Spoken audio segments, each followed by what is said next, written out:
할렐루야. 내 영혼아 여호와를 찬양하라. 나의 생전에 여호와를 찬양하며 나의 평생에 내 하나님을 찬송하리로다. 귀인들을 의지하지 말며 도울 힘이 없는 인생도 의지하지 말지니 그의 호흡이 끊어지면 흙으로 돌아가서 그날에 그의 생각이 소멸하리로다. 야곱의 하나님을 자기의 도움으로 삼으며 여호와 자기 하나님에게 자기의 소망을 두는 자는 복이 있도다. 여호와는 천지와 바다와 그 중에 만물을 지으시며 영원히 진실함을 지키시며 억눌린 사람들을 위해 정의로 심판하시며 줄인 자들에게 먹을 것을 주시는 이시로다. 여호와께서는 갇힌 자들에게 자유를 주신도다.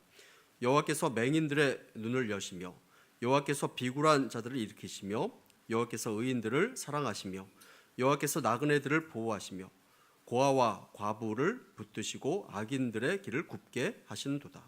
시온아, 여호와는 영원히 다스리시고 내 하나님은 대대로 통치하시리로다. 할렐루야. 아멘. 자, 우리 앞뒤 좌우에 있는 사람들과 이렇게 인사했으면 좋겠습니다. 은혜롭게 5월 달을 맞이하시기를 바랍니다. 뭐 이렇게 인사했으면 좋겠습니다. 예, 어제 우리 한나 전도에 또 이렇게 일권사에 함께 그제 출발해서 한평에 잘 다녀왔습니다. 꽃도 보고 또 나비도 보고 또 좋은 힐링의 시간을 갖고 돌아왔습니다. 금요 기도회를 마치고 출발하여서 한평에 새벽 1시 반쯤 도착하였는데 다들 이제 2시가 넘어서 주무셨는데 5시가 되니까 다 일어나셔가지고 아주 하루를 일찍 시작하셨습니다. 예, 새벽 예배 알람을 이렇게 안 끄셔가지고 다 일어나셔서 아침 일찍 하루를 시작했습니다.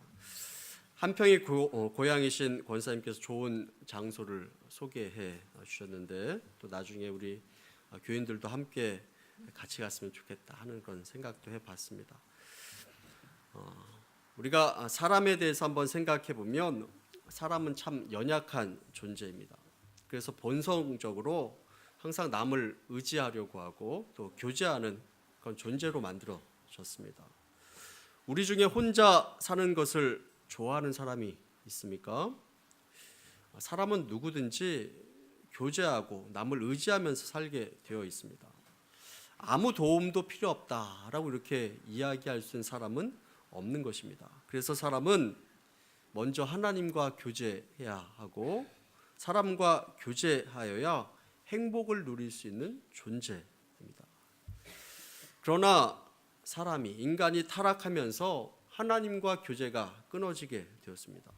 하나님과 교제가 끊어지고 사람과의 관계에서도 온전한 관계를 맺지 못하고 또 행복을 그 안에서 누려야 될 그런 존재가 사람들 사이에서도 갈등의 관계가 생기게 되고 경쟁의 관계가 생기게 되고 그런 가운데서 고통과 아픔을 맛보면서 살게 되었습니다.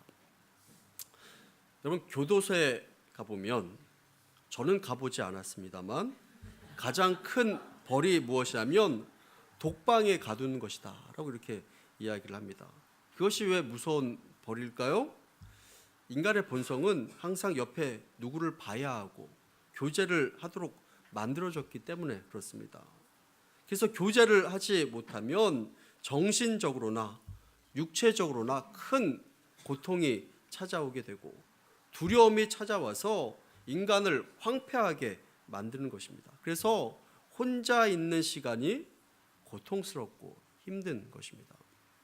사람은 이처럼 연약한 존재인데 문제는 타락한 이 인간이 먼저 하나님을 의지하고 하나님께 소망을 두면서 살아야 됨에도 불구하고 그 방법과 길을 다 잃어버리고 사람을 의지하려고 하는데 문제가 있는 것입니다. 인간이 창조될 때 본연의 복된 길을 잃어버리고 참 행복의 길을 잃어버리면서 살아가고 있는 것입니다. 그래서 인간이 타락한 모습을 이제 보면 그 가운데 가장 심각한 것이 있는데 그것이 무엇이냐면 바로 자기 신뢰입니다. 자기 자신만을 믿는 것입니다. 자기가 얼마나 연약한 존재인 줄 모르고 자기 경험, 그리고 자기 지식, 그리고 자기 판단만을 믿게 되는 것입니다. 그러나 그것은 행복의 길이 아니라 비극의 길입니다. 인간은 스스로 생각하기에 다 할 수 있는 것처럼 자기 자신을 생각하는 경우가 참 많이 있습니다. 그러나 그것은 착각입니다. 사람은 착각을 참 많이 하는데 우리 몸에서도 가장 착각을 많이 하는 기관이 바로 눈이다라고 이렇게 이야기를 합니다. 인간의 눈을 보면 참 오묘하게 만들어졌습니다. 그런데 이 인간의 눈은 착시 현상을 자주 일으킵니다. 그래서 진짜가 아닌 것도 진짜 있는 것처럼 보는 경우도 많이 있고, 그런 것이 바로 이 인간의 눈인데, 그래서 신기루를 보게 되기도 하고 크기나 공간도 착각하기도 하는 것이 바로 이 인간의 눈입니다. 그리고 이 사람은 자기 판단과 자기 경험만을 믿으려고 합니다. 남의 이야기를 좀처럼 들으려고 하지 않습니다. 여러분, 나이가 들면 들수록 다른 사람들의 말을 들으려고 할까요? 아니면 듣지 않으려고 할까요? 예, 나이가 들면 들수록 다른 사람들의 말을 들으려고 하지 않습니다. 자신이 하는 말이 제일 옳고 자신이 하는 일이 제일 옳고 맞다고 이야기하고 자기의 판단을 잘 고치려고 하지 않는 것입니다. 또 인간에게는 한치 앞을 내다볼 수 있는 그런 능력도 없습니다. 우리는 당장에 내일, 아니 몇 시간 이후에, 아니 바로 앞에 어떤 일이 일어날 줄 모르고 사는데 마치 우리는 천년이고 만년이고 살 것처럼 착각하면서 살고 있는 것을 보게 됩니다. 다른 이가 죽어서 장례를 치르는 그 모습을 보면서도 자기 스스로는 어떻게 생각하느냐? 나는 아직 멀었다, 이렇게 생각하면서 살아갑니다. 그러나 이러한 착각 가운데 살아가는 삶은 결코 행복한 삶이 아닙니다. 행복을 누릴 수 있는 삶이 아니다라는 것입니다. 그렇다면 우리가 참 행복을 누리며 살아가려면 어떻게 살아가야 되겠습니까? 또 성경에서는 무엇이라고 이야기하고 있습니까? 오늘 하나님께서 우리에게 주시는 그 말씀을 우리가 깊이 살펴보는 가운데 참 행복을 누리며 살아가려면 어떻게 살아가야 되는가 하는 것들을 한번 나눠보기를 원합니다. 어떠한 삶이 가장 행복한 삶일까요? 첫 번째로는 하나님을 찬양하는 삶이 가장 복된 삶, 행복한 삶이다라는 것을 기억하시기를 바랍니다. 하나님을 찬양하는 삶이 가장 복된 삶, 행복한 삶입니다. 우리 시편 146편 1절과 2절 말씀 우리 함께 읽어보도록 하겠습니다. 함께 읽습니다. 할렐루야.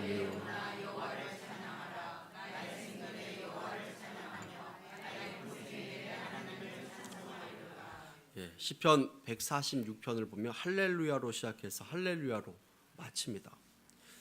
여러분, 성도의 의무 가운데 가장 기본적인 의무가 무엇이냐면 바로 이 찬양의 의무입니다. 특별히 구원받아 거듭나서 하나님의 자녀가 된 성도는 찬양을 하나님께 드려야 하는 것입니다. 그래서 할렐루야 내 영혼아 여호와를 찬양하라 라고 이렇게 말씀하고 있습니다.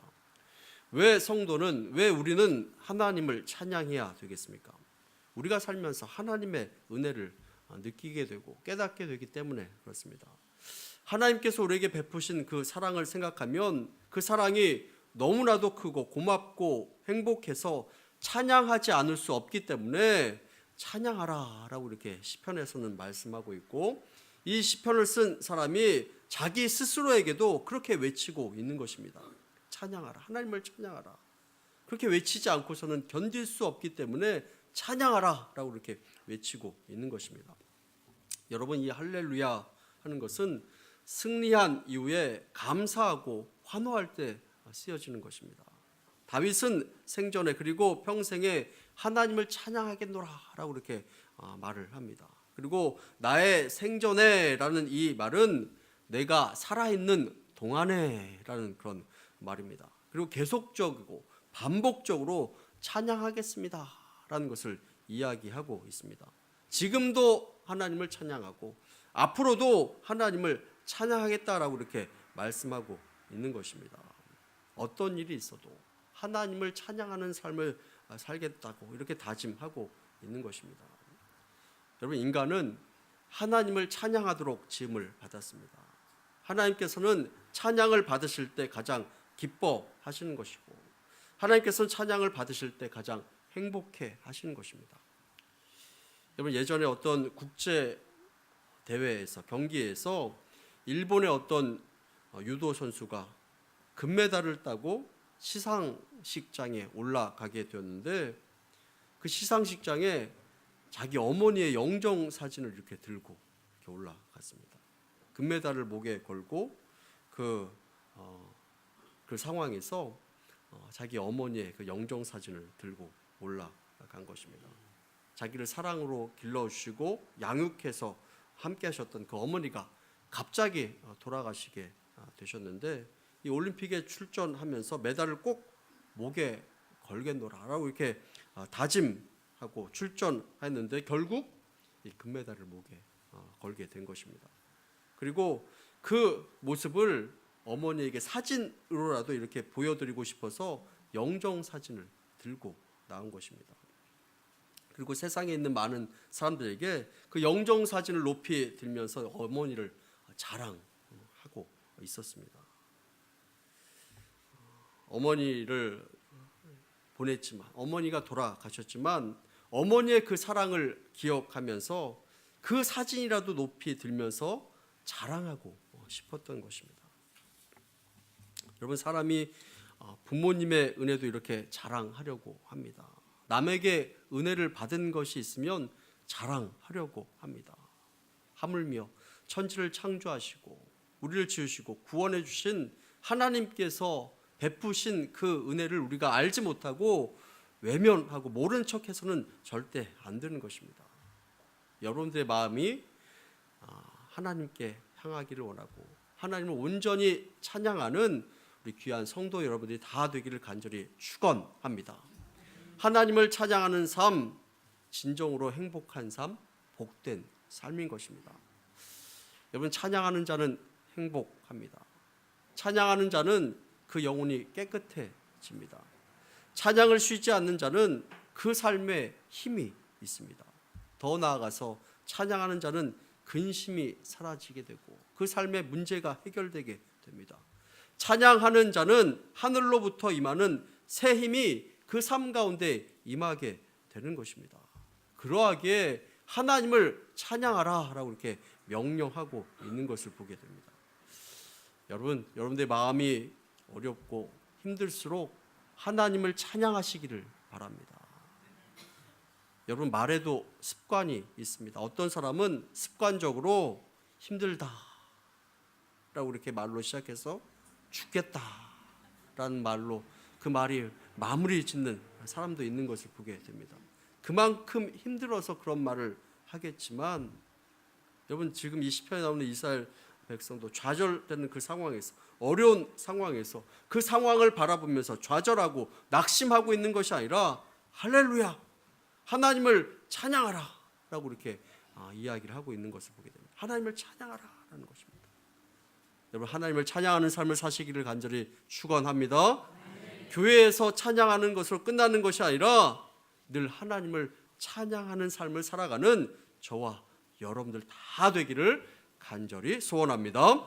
두 번째로, 우리가 참 행복을 누리는 삶을 살아가려면 연약한 인생을 의지하지 말아야 합니다. 우리 시편 146편 3절과 4절 말씀 우리 함께 한번 읽어보도록 하겠습니다. 함께 읽습니다.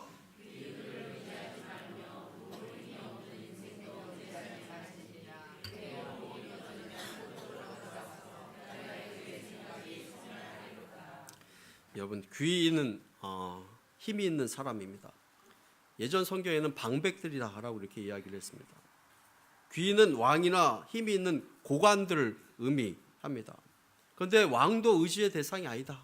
힘 있는 사람도 의지의 대상이 아니다 라고 이렇게 이야기합니다. 왜 사람들을 의지하지 말라라고 이렇게 이야기했을까요? 왜 도울 힘이 없는 인생을 의지하지 말라라고 이렇게 이야기했을까요? 여러분, 인간은 연약하기 때문에 그 호흡이 끊어지면 흙으로 돌아갈 수밖에 없는 연약한 존재이기 때문에 그렇습니다. 여러분, 죽으면 흙으로 돌아가지 않을 사람이 있겠습니까? 다 한계가 있는 존재입니다. 인생은 죽으면 그 생각도 소멸된다라고 이렇게 이야기합니다. 아무것도 아닌 존재가 되어 버립니다. 그 세웠던 계획들이 그날로 다 사라지게 되는 것입니다. 죽으면 그 세운 계획이 다 무슨 소용이 있겠습니까? 근데 시편 146편은 시편 145편과 연결된 그런 시편으로 봅니다. 다윗이 지었다라고 이렇게 이야기할 수 있습니다. 그렇다면 이 다윗은 사람을 의지하지 말라라고 이렇게 이야기를 합니다. 연약한 사람, 그 존재, 인간을 의지하지 말라라고 이렇게 이야기하고 있는 것입니다. 왜 그러느냐? 이 다윗 자신이, 다윗 스스로가 사람을 의지하는 것이 아니다라는 것을 깨달았기 때문에 그렇습니다. 그의 삶 가운데 그것을 체험했기 때문에 그렇습니다. 다윗은 자기의 장인 어른이었던 사울 왕도 믿을 수 없었습니다. 생명을 바쳐서 충성을 했는데 하루아침에 이 왕의 마음이 변해서 자기를 막 죽이려고 달려듭니다. 그것도 한두 번도 아니고 수시로 자기를 죽이려고 달려듭니다. 그러니 이 사람을 믿을 수 있겠습니까? 자기 장인 어른도 믿을 수 없었습니다.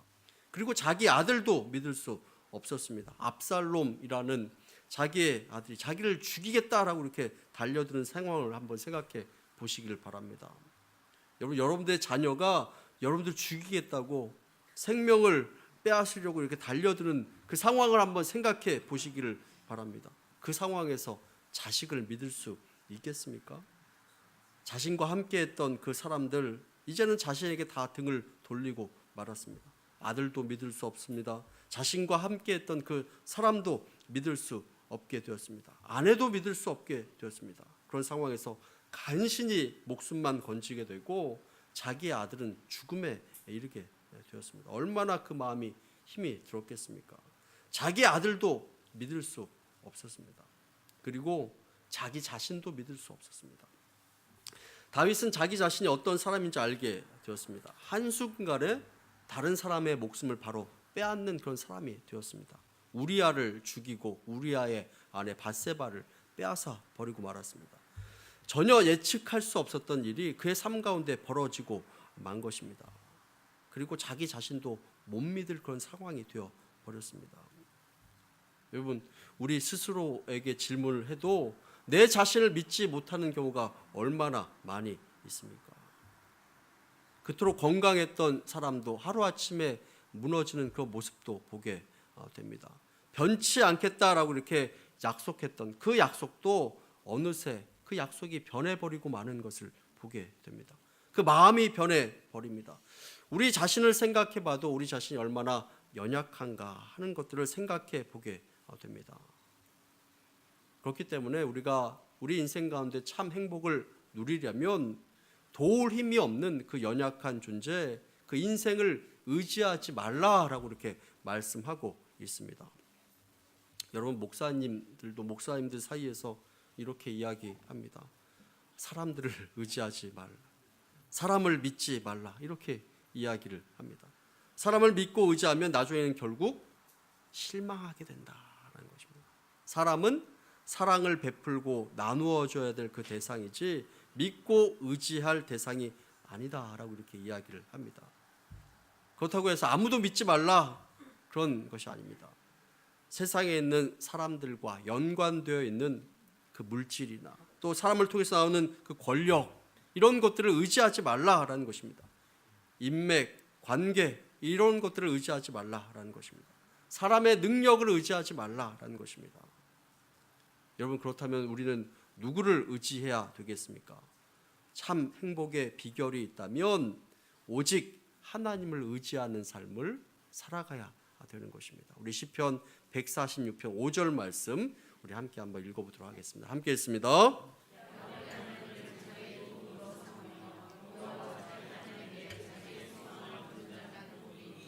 자, 여기에서 특이한 구절을 발견하게 되는데 야곱의 하나님이란 단어가 있습니다.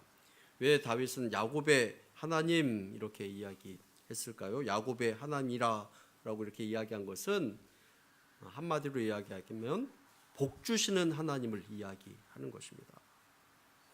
여러분, 야곱에게는 형제가 있었습니다.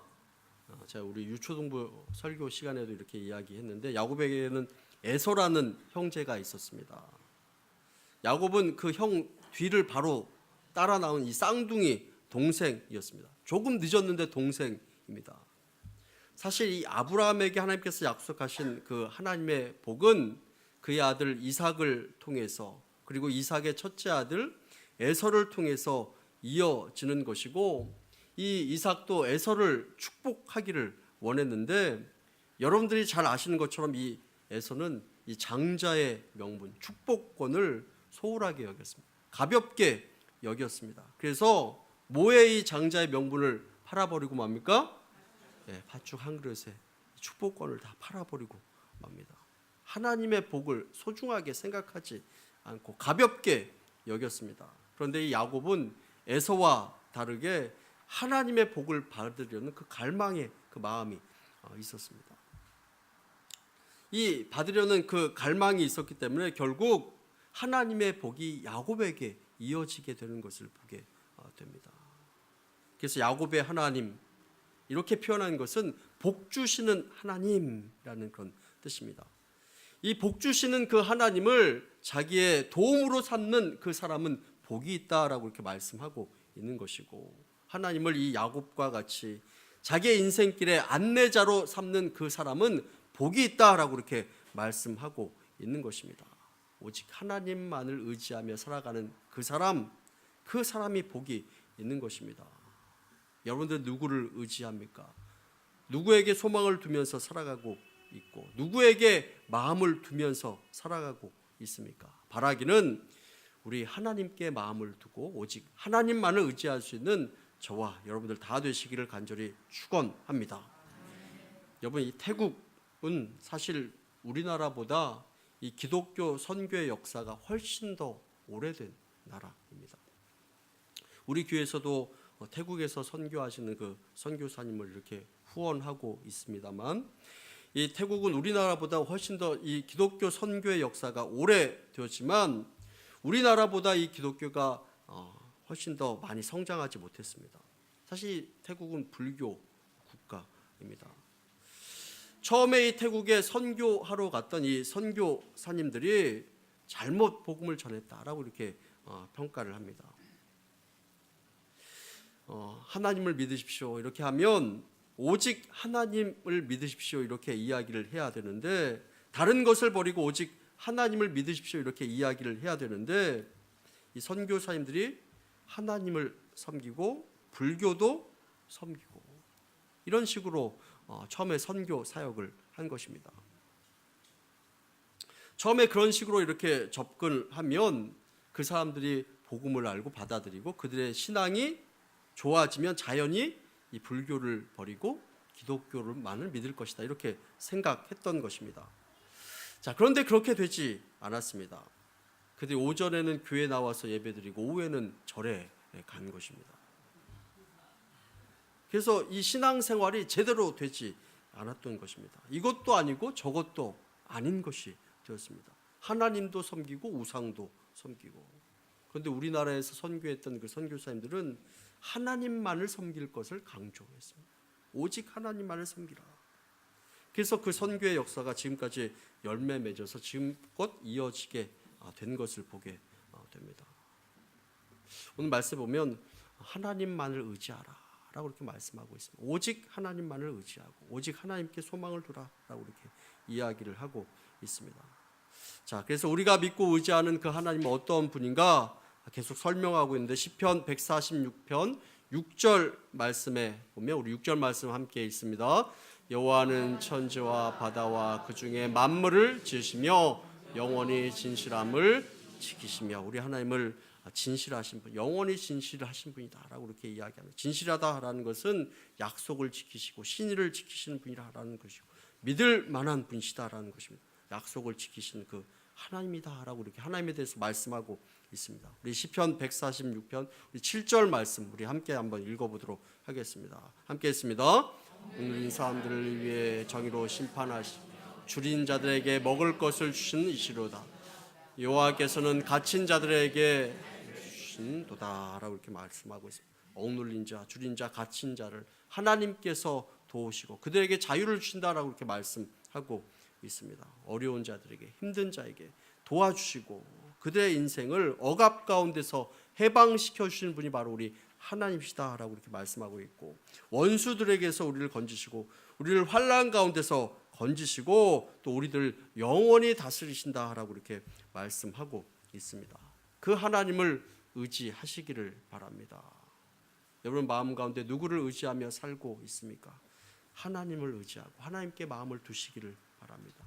하나님을 찬양하며 하나님께 공급해 주신, 하나님께서 공급해 주신 그 힘으로 사시기를 간절히 원합니다. 연약한 인생보다 하나님을 의지하시기를 바랍니다. 오늘 그러한 은혜가 저와 여러분들 가운데 있게 되기를 간절히 축원합니다. 함께 기도하겠습니다.